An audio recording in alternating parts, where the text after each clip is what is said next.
Hello everyone, welcome to my channel. I wrote a channel in grade 5 channel later English support with CPL.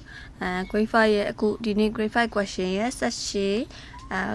be reading session be reading one see read the passage little the cooking is so your chair thing we want one a cooper malone dima the diali in salame.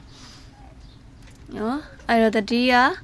The diary sabai you know be a read the passage and answer the questions to do the sabai baby bitama no transportia transport the machine read the passage the colongo so be your chair the cool jazzy pia me I wrote the dia you know once there was a deer I wrote chachi once there was a deer the canoa the medagao she get it he lived in the forest tuga torema needed. He was big and brown, tuga chibiro and young and had beautiful atlas. Lare jewelry she did, dumala bare jewelry she did, beautiful ajine and young. He was very proud of his atlas. Tuga to a jewelry go unida, yao, lare so we don't go unida. He always said, "Oh, my atlas are so beautiful," but he didn't like his legs. သူကအများနဲ့ပြောတယ်တဲ့သူကဂုံယူပြီးတော့အများနဲ့ပြောလို့ရှိတယ်။ဘာလဲဆိုတော့ငါရဲ့ဂျိုတွေကအရန်လာတာပဲဒါပေမဲ့ငါ6တွေကတော့သူ6တွေသူမကြိုက်ဘူးတဲ့နော်အဲ့လိုမျိုးပြောတယ်။ပြီး he thought သူကထင်တယ်စဉ်းစားတယ်ပေါ့နော် they were ugly သူက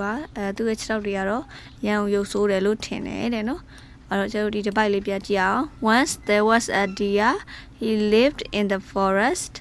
He was big and brown and had beautiful antlers. He was very proud of his antlers. He always said, "Oh, my antlers are so beautiful," but he didn't like his legs. He thought they were ugly. Okay? And the test folio, the test folio, go test folio, yare, chess, second, yare, you see machine, Kupago, pass out, yare. ဒါလည်းသင်မိသားပဲဖြစ်မှာပါเนาะအဲ့တော့နောက်တစ်ပိုက်သွားအောင် one day ဒီနေ့မှာတော့ a hungry tiger saw the deer ပိုက်စားနေတဲ့ကြားတစ်ကောင်ကသမင်ကိုတွေ့သွားခဲ့တယ်ဒီမှာသမင်ကိုတွေ့သွားပြီ look at the picture เนาะအဲ့တော့ကြားရပိုက်စားနေရဆိုတော့သမင်ကိုလိုက်ဖမ်းတော့မှာပေါ့အဲ့တော့ the tiger chased him เนาะသူနောက်ကနေပြေးလိုက်တယ်တဲ့ထုံးသူအချိန်နဲ့ပြေးလိုက်တယ်နော်ကြားကသမင်နောက်ကိုပြေးလိုက်တာပေါ့အဲ့ဒါနဲ့ he ran fast သူကမြန်မြန်ပြေးတယ်မြန်မြန်ထွက်ပြေးခဲ့တယ် but the tiger ran fast too အဲ့တော့ဒါပေမဲ့ကြားကလည်းအနောက်ကနေမြန်မြန်ပြေးပြီးတော့လိုက်တယ်တဲ့နော် okay အဲ့တော့ဒီတစ်ပိုက်ပြန်ဆိုကြအောင် one day a hungry tiger saw the deer the tiger chased him he ran fast but the tiger ran fast too okay no so not by the let's read the last one. I know the deer ran into the bushes. Tamenga, better be while it's not chombo to kuro be with market. His antlers got stuck in the bushes. I don't inyama to a jury, his antlers to a juria got stuck in the bushes. Illumio chombo tema. My chombo dema juria nini to trap illumiaro, melodo one to Iman Yanni. ညိပြီးတော့ထွက်ပြေးလို့ဆက်ပြီးတော့ပြေးလို့မရအမှညိပြီးရက်နေအဲ့ဒါနဲ့သူကဘာပြောလဲ Oh no he said I can't move အော်ငါလှုပ်လို့မရတော့ဘူးညိနေပြီတော့လို့អော်လိုက်တာပေါ့အဲ့အချိန်မှာ he was in trouble သူအရင်ဒုက္ခရောက်နေပြီသူထွက်ပြေးခြင်းပဲမှာဂျိုးနဲ့ညိနေပြီ because of his beautiful antlers ဘာဖြစ်လို့လဲသူရဲ့လှပတယ်ဆိုတော့ဂျိုးတွေကြောင့်ပဲသူညိနေပြီတဲ့However, his ugly legs helped him. He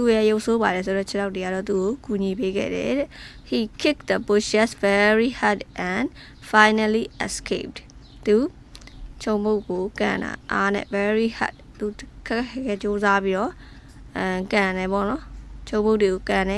Finally escaped.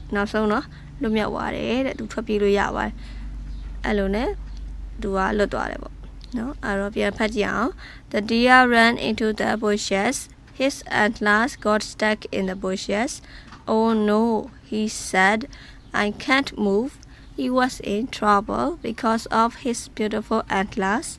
However, his ugly legs helped him. He kicked the bushes very hard and finally escaped. Okay? အဲ့တော့အခုဖြေမဲ့ကျောင်းသားတွေကတော့ဒီတတိယကိုတော့တော်တော်လေးသိနေလောက်ပြီ။ကျောင်းတွေမှာလည်းခဏခဏသင်ပေးမှာဆိုတော့เนาะကျတို့ကျောင်းကကျတို့ကဆိုတော့တေချာလေးလုပ်ပေးရဆိုတော့ဒီစာပိုက်ကိုတိုက်တဲ့မြင်တာနဲ့သိနေပြီ။เนาะအဲ့တော့တတိယရဲ့ question လေးကဒီမှာဒီ၅ကျောင်းလေး Number 1 Where did the deer live? No, read the story again and answer the questions. အဲ့တော့တကယ်ကတော့ဒီလိုရဲ့ test မှာ question test မှာတော့မိကုန်းမှာတော့ဘယ်လိုလာမလဲဆိုတော့ read the passage and answer the question ပေါ့နော်စာပိုက်ကိုဖတ်ပါပြီးရင်မိကုန်းများဖြေပါပေါ့အဲ့လိုမျိုးနဲ့အားလုံးပေါင်း9ပုတ်6ပုတ်9ပုတ်လောက်တော့ရှိမယ်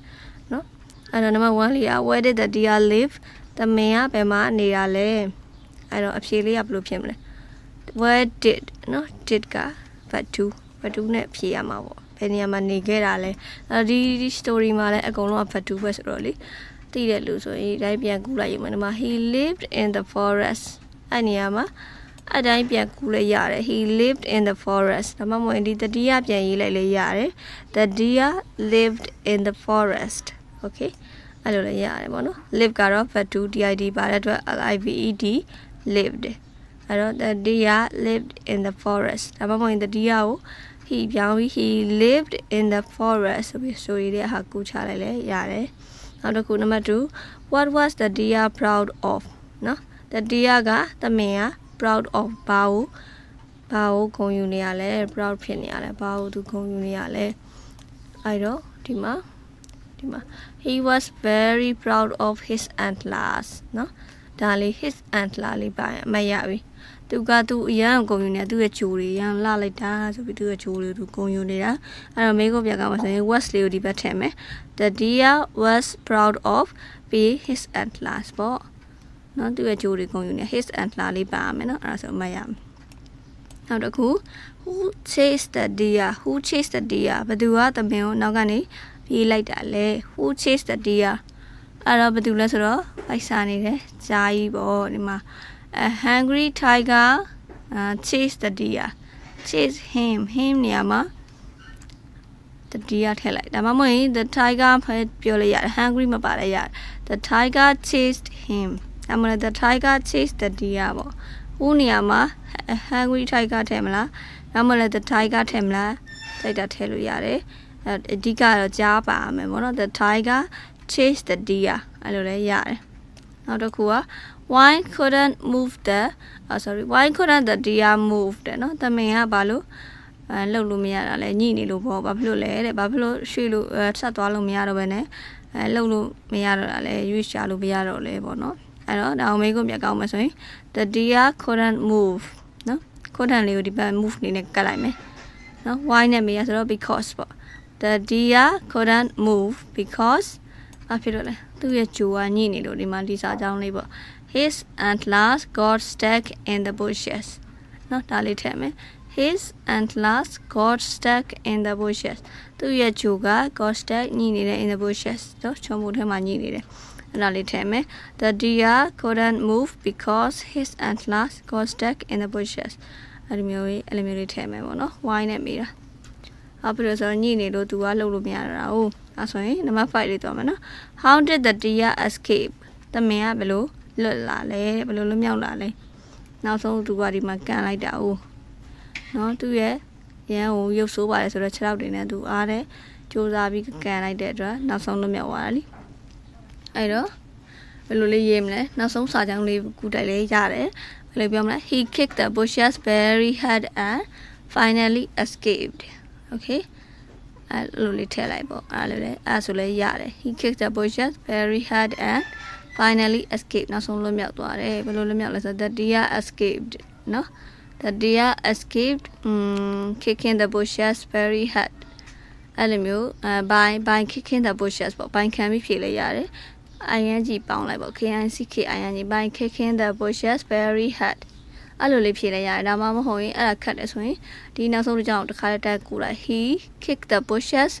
very hard and finally escaped ဆိုပြီးတော့နောက်ဆုံးတစ်ကြောင်းလုံးရေးချလိုက်လေရတယ်နော်အဲ့တော့ ဖြည့်တတ်ရမယ်ပေါ့နော်ဒါဆိုရင် session C ရဲ့ read the passage 7မှတ်ကိုအမှတ်ပြည့်ရမှာပါเนาะရအောင်ယူကြည့်မယ်အဲ့တော့ thank you ပါအဲ့တော့နောက်ထပ် read the passage number 2လေးကိုတော့ကျွန်တော်နောက်ဗီဒီယိုမှာတင်ပေးမယ်ပေါ့နော်အဲ့တော့ see you guys